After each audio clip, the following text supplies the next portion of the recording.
Hello students, आज की video में बेटा हम बात करेंगे डीएनए स्ट्रक्चर के बारे में, जो हमारे क्लास 12th का बहुत ही इम्पोर्टेंट टॉपिक है और जिससे रिलेटेड बहुत सारे 1 मार्क्स के क्वेश्चन तो बनते ही हैं, साथ ही 2 और 3 मार्क्स के भी हमारे क्वेश्चंस कई बार पूछ लिए जाते हैं। तो सबसे पहले हम बात करेंगे न्यूक्लिक एसिड्स के बारे में, जो 2 टाइप्स के हैं। There are 2 types of nucleic acids, RNA and DNA. जो आपका आरएनए है that is ribo nucleic acid.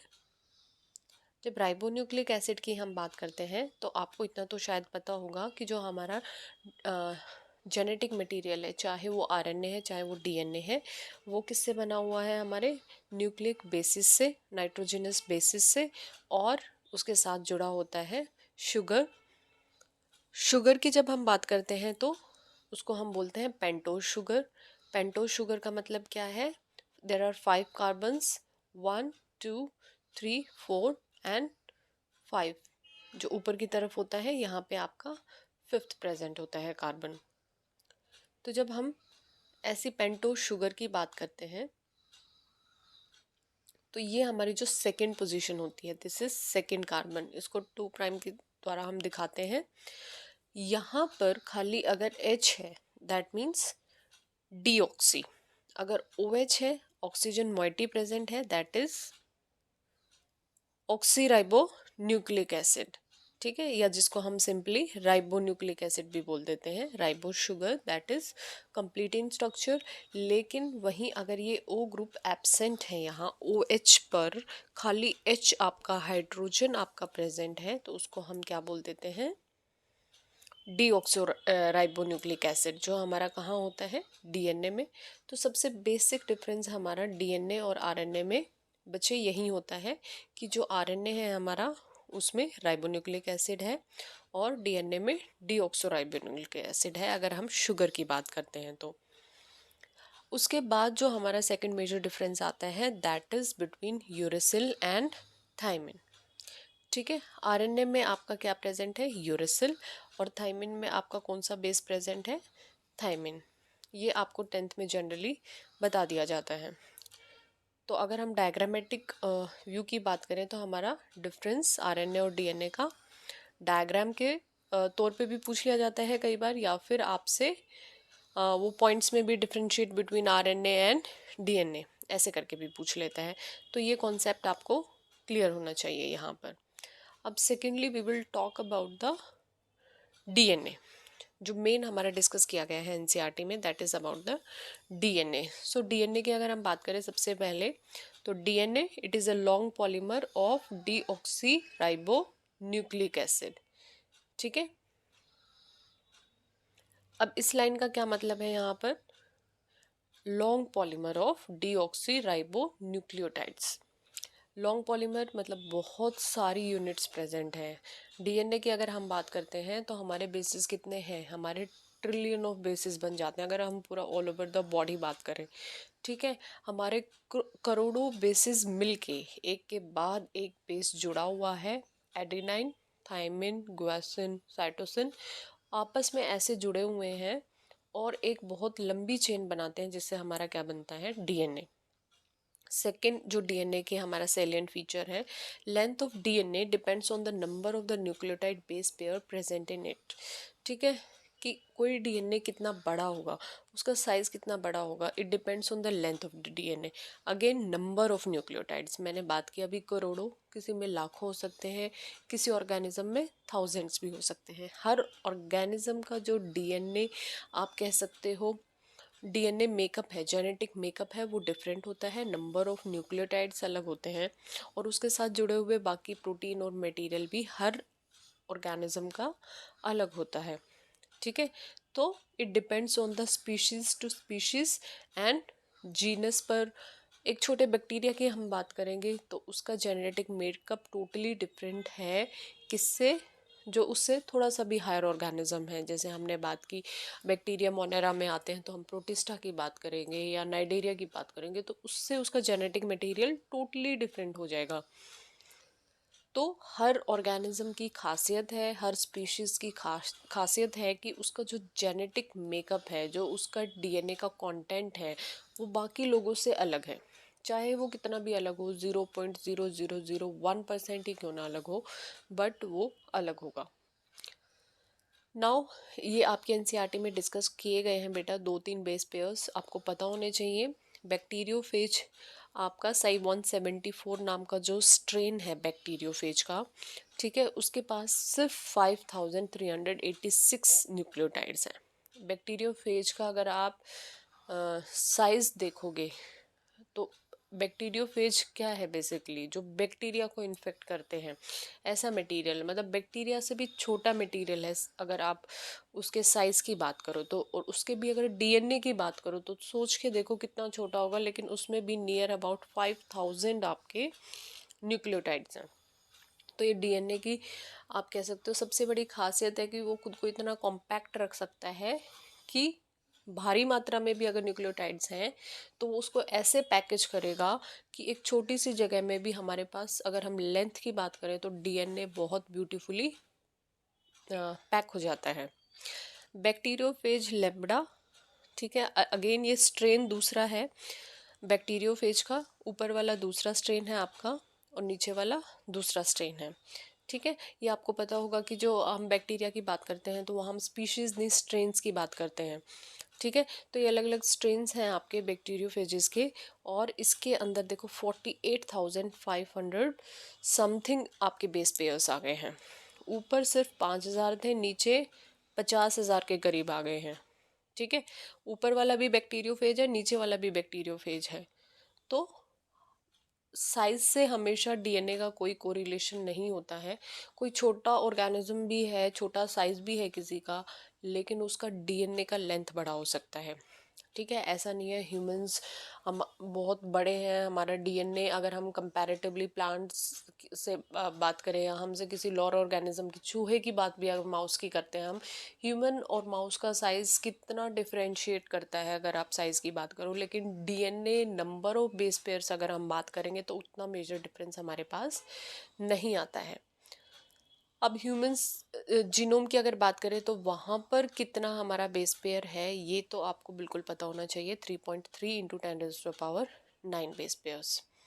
उसके बाद जो नेक्स्ट आता है that is structure of polynucleotide chain, ठीक है। न्यूक्लियोटाइड चेन कुछ भी नहीं है, जो न्यूक्लियोटाइड्स हैं डीएनए के, एडेनाइन ग्वानिन थायमिन वगैरह, उनकी जो चेन बन रही है उनका स्ट्रक्चर कैसे बनेगा, यहाँ सिर्फ उसके बारे में बात होगी। उससे रिलेटेड कैसे क्वेश्चंस पूछे जाते हैं कि न्यूक्लियोटाइड क्या है और न्यूक्लियोसाइड क्या है। अगेन ये 10th लेवल तक भी बच्चों को पढ़ाया जाता है, लेकिन अगेन 12th में भी क्वेश्चन आ जाए तो आपको ध्यान होना चाहिए। Nucleoside plus phosphate that is nucleotide, और न्यूक्लियोसाइड क्या है आपका, pentose sugar plus nitrogenous base. Pentose sugar that is ribose in RNA, जो हमने पहले भी डिस्कस किया है, यानी कि खाली आपका अगर H प्रेजेंट है तो उसको हम क्या बोलेंगे, डीऑक्सी राइबोज। OH हम मोइटी की हमने बाद में बात की थी, अगर यहाँ से O हट जाता है तो ये क्या बन जाता है, डीऑक्सी, जो हमारा कहाँ प्रेजेंट है, डीएनए में। और वहीं अगर हम बात करें तो आपका राइबोज शुगर में हमारा पूरा क्या प्रेजेंट होगा, OH, ठीक है। और ये O यहाँ से हट जाएगा तो उसको हम क्या बोल देंगे, डीऑक्सी राइबोज। वहीं फिर हम बात करते हैं नाइट्रोजनस बेसिस की, तो purines and pyrimidines are there. Major differences, purines are adenine and guanine, pyrimidines are cytosine and thymine. अगर आप स्ट्रक्चरली देखेंगे तो दे आर जनरली जो हमारे पायरिमिडीन्स हैं इसमें एक ही आपका साइक्लिक स्ट्रक्चर प्रेजेंट होगा। वहीं प्यूरिन्स की अगर बात करोगे तो यहाँ पर आपको इस टाइप के स्ट्रक्चर्स मिलेंगे जो पीछे भी हमने डिस्कस किया था, ठीक है। आप यहाँ देख सकते हैं कि जो आपका ग्वानिन है, यहाँ पे आपकी 2 रिंग्स आपस में जुड़ी हैं, ये वाली और ये वाली, जब जाके एक स्ट्रक्चर बना है। वही साइटोसिन और अगर आप थायमिन की बात करोगे जो हमारे क्या है, पायरिमिडीन्स हैं, तो खाली आपको एक बेंजीन रिंग वाला स्ट्रक्चर ही बेसिकली इसके स्ट्रक्चर को बनाता हुआ नजर आएगा। वहीं पायरिमिडीन्स की अगर हम बात कर रहे हैं ग्वानिन एंड एडेनाइन के, तो आप यहाँ भी देख सकते हैं कि 2 साइक्लिक स्ट्रक्चर्स आपस में जुड़े हैं, तब जाके आपका स्ट्रक्चर कंप्लीट होता है। उसके बाद जो नेक्स्ट आता है स्ट्रक्चर ऑफ डीएनए में हमारा, that is number of nucleotides that join together. 3 prime to 5 prime phosphodiester bond to form polynucleotide chain. Polynucleotide chain has a free phosphate moiety. मतलब जो 5 prime एंड होगा शुगर का, देखो सबसे पहले आपका जो शुगर हमने पहले भी डिस्कस किया था, एक पेंटोज शुगर का जो स्ट्रक्चर हमारा बन रहा है,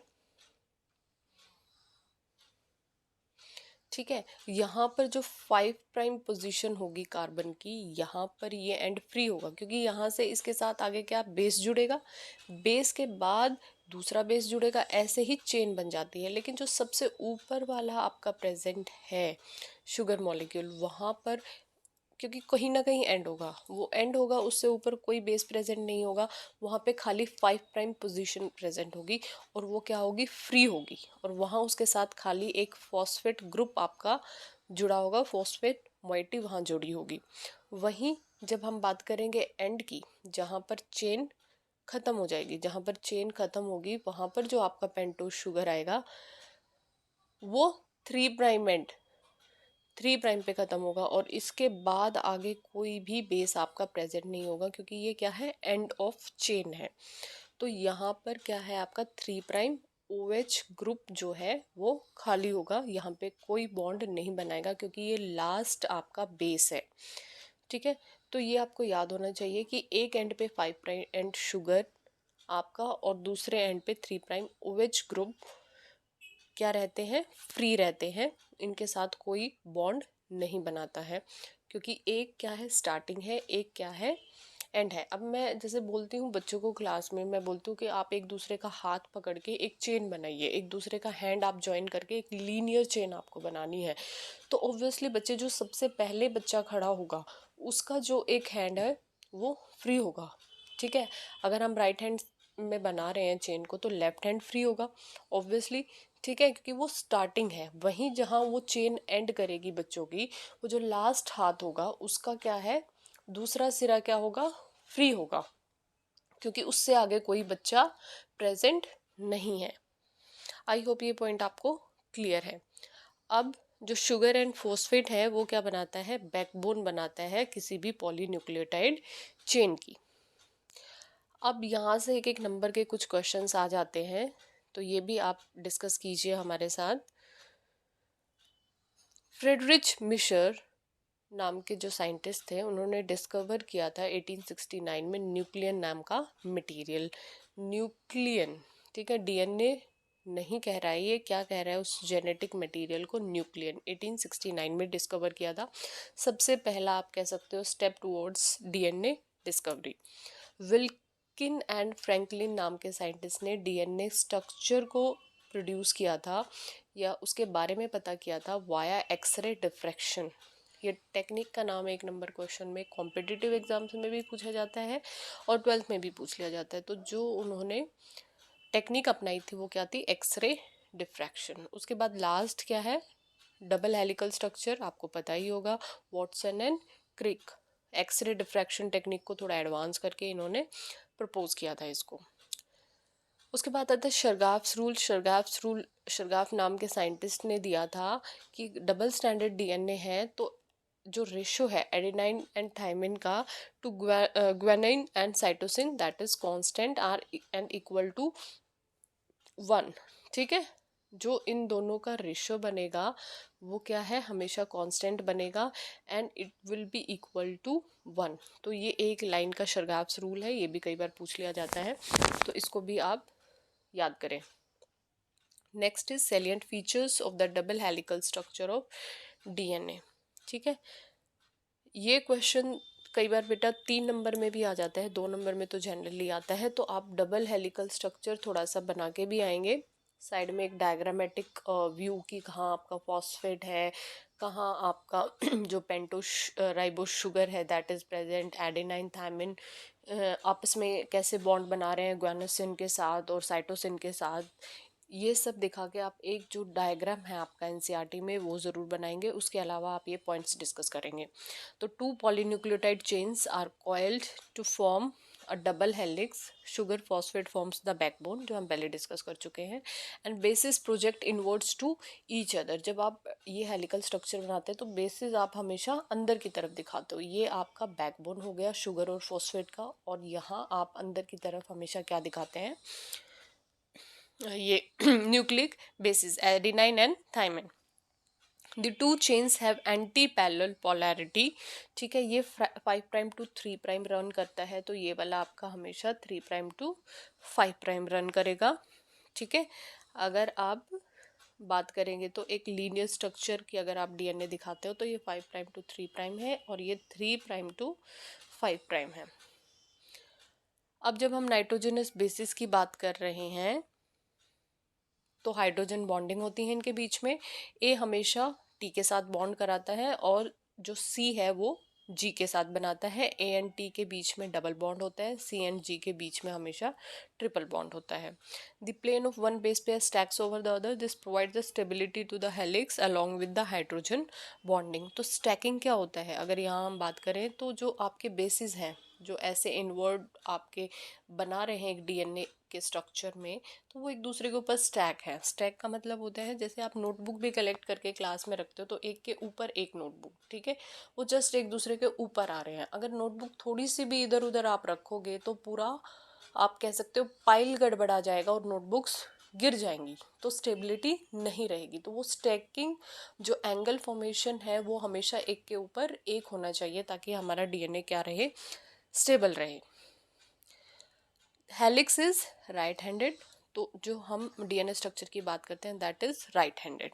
pitch distance parallel to the helix that correspondence to one turn that is 3.4 nanometre. जब एक हेलिकल टर्न आता है, हम हेलिक्स की बात कर रहे हैं, ऐसे वो टर्न करता है, तो ये जो टर्न जहाँ पे आपका पूरा हो रहा है इसको हम पिच बोलते हैं। ये जो डिस्टेंस है बच्चे, इसको पिच बोला जाता है। ठीक है, और आपको इतना तो पता ही होगा एक हेलिकल टर्न पे कितने बेस पेयर्स होते हैं, आपके 10 बेस पेयर्स होते हैं। ठीक है, तो इस हिसाब से जब पिच को कैलकुलेट किया जाता है तो वो कितना आता है, 3.4 नैनोमीटर और 34 आर्मस्ट्रॉन्ग। तो ये वैल्यूज आपको ध्यान होनी चाहिए। ठीक है, थैंक यू।